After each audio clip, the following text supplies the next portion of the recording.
Hey, we're here with Ani and Del the Funky Homosapien and Dan the Automator from Deltron 3030. How you guys doing? Good. I'm doing good. One of the greatest MCs in hip hop, one of the great producers in hip hop, hands down. So let's just get to it. In the first Deltron album, it was obviously set in 3030. It's been 13 years. Have you guys noticed any of the apocalyptic things you were talking about come to fruition? It's only been 13 years, but actually, yes. Not most of them, but like if you look at what happened between when the first album came out, we had the 9/11, the World Trade Center issues. We had wars declared by presidents that had no right to declare them. For example, just taking the power away from people and make the pretending of balance of power kind of stuff. We had a revolution where you need subversive kind of things, like social media, like in Egypt and stuff, to help make that stuff happen. We had banks collapsing, but then they were holding hands with the government or whatever, and just getting money back out. Just all shaking each other's hands without you actually having a say in it again. And the sheer like the separation of the lower class and upper class, and elimination of the middle, which is kind of what creates the apocalyptic vibe in third world countries, in 3030, that kind of thing. It's all kind of coming around.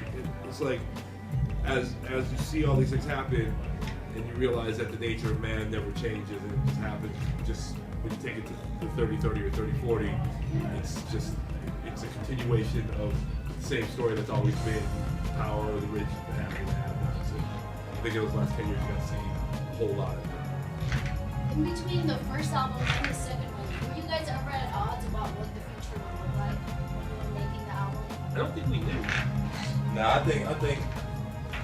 think it was more. I think he wanted to hurry up and get it done, maybe. Hey, So, Dan. but, Yeah. Larry wants to know if you can. I think him and Koala might have been like ready to do it at certain points, and I wasn't. So maybe, but I wouldn't call that necessarily a conflict. No, it was absolutely not a conflict. What it was we have our roles. As I make the music while the scratching Del does the rhyming. But along with doing the rhyming, obviously he writes the majority of the lyrics. And the one thing we did all discover and learn is the hardest part about the record was figuring out how to address the future by addressing the present. Because when we did the first record, I think we were all having a lot of fun. It was like a futuristic sci-fi romp. But the thing is it did cover subject matter. And then once we realized that's actually what, in a lot of ways, it's what it's all about, covering the subject matter. We have to really address the present to address the future, because you need a basis to leap off somewhere else.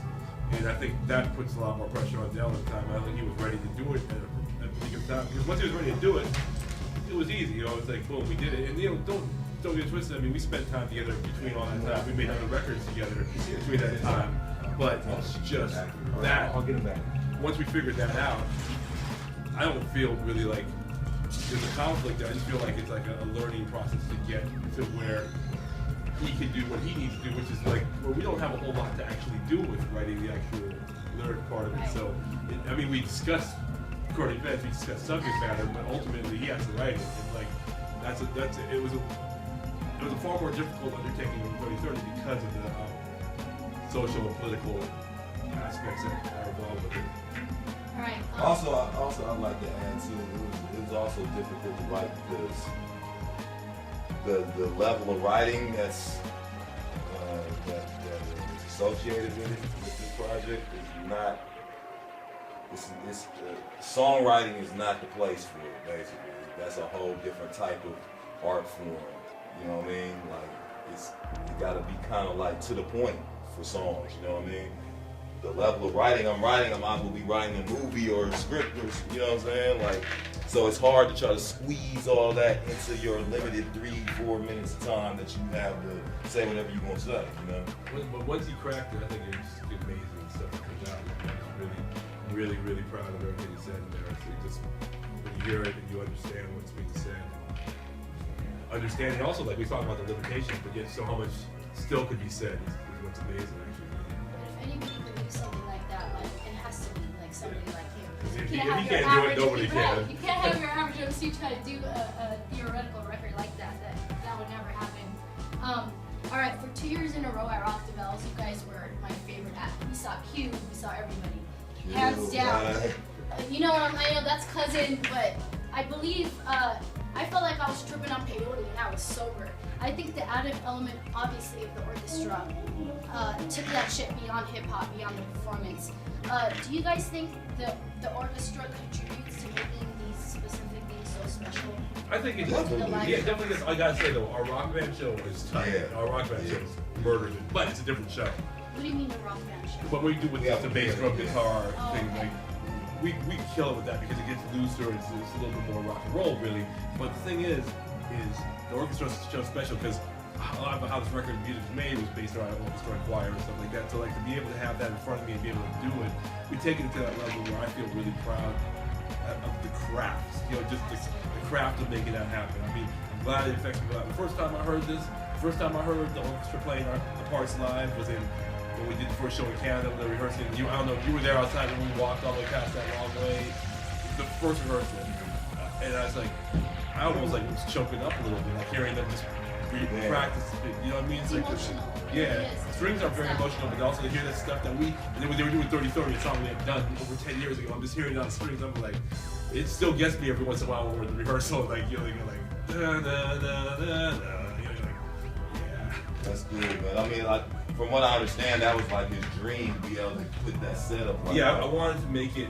I wanted us to make the best hip hop band, period. Actually, together, period. What I mean by that is like, you know, there's like Metallica with the San Francisco Symphony or whatever. Like all they're doing is reworking Metallica's material, so it's got the classical strings playing the lines, which is cool.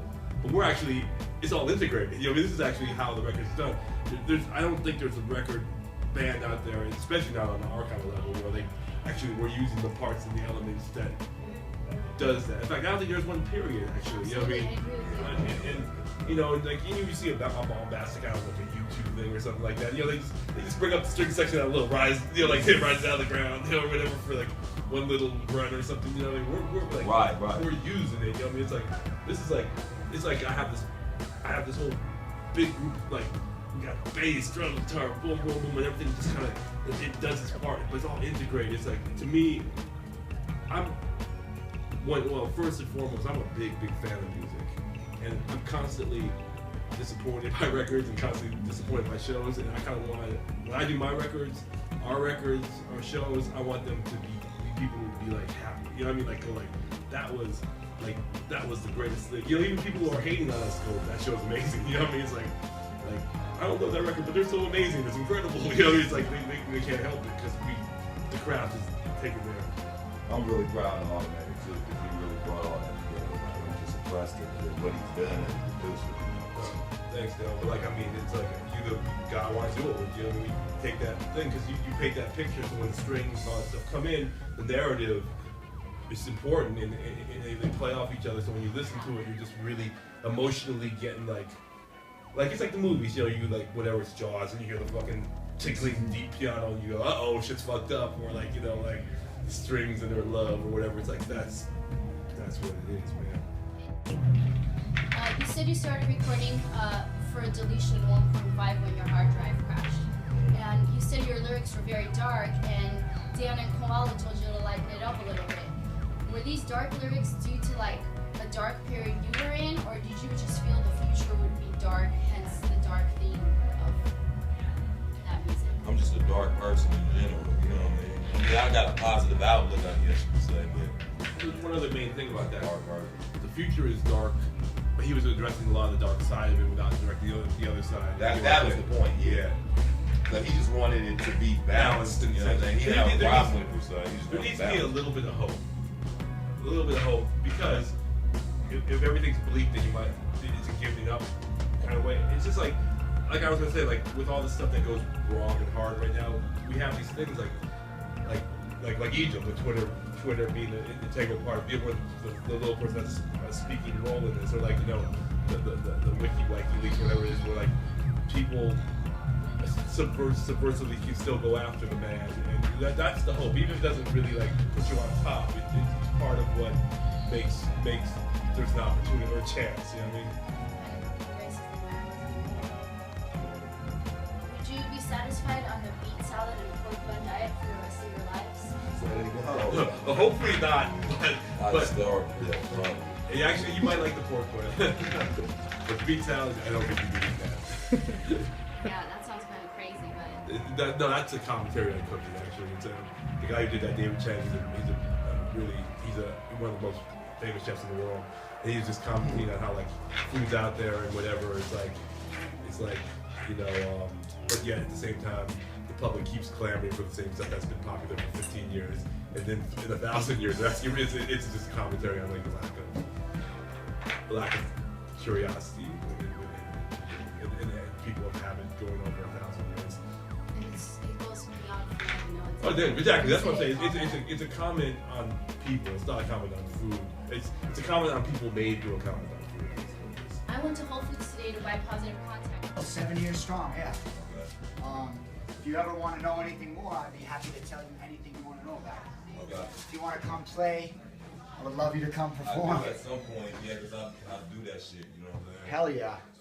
Hey, I want to give these to you. I hope you have a back.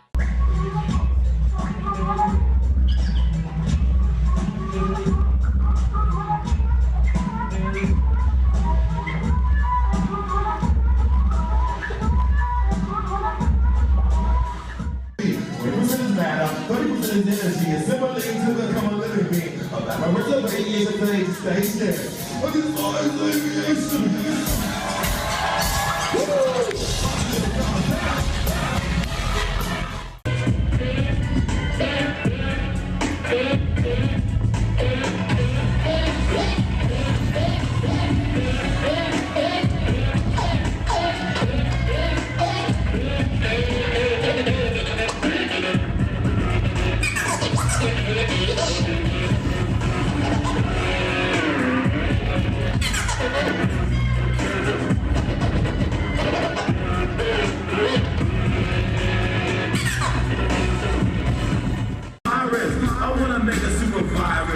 Strong enough to cause blackouts in every single metropolis. Cause they don't wanna unify it. So fucking total enemy, they can't nobody stop us. You see, late in the evening, fucked up on my computer and my mind starts bombing. I create like a heathen. The first cycles of this virus like a sand through a modem. Infiltrate hit your station. No microphone for enhanced gospel MP. Society thinks it's safe when bingo.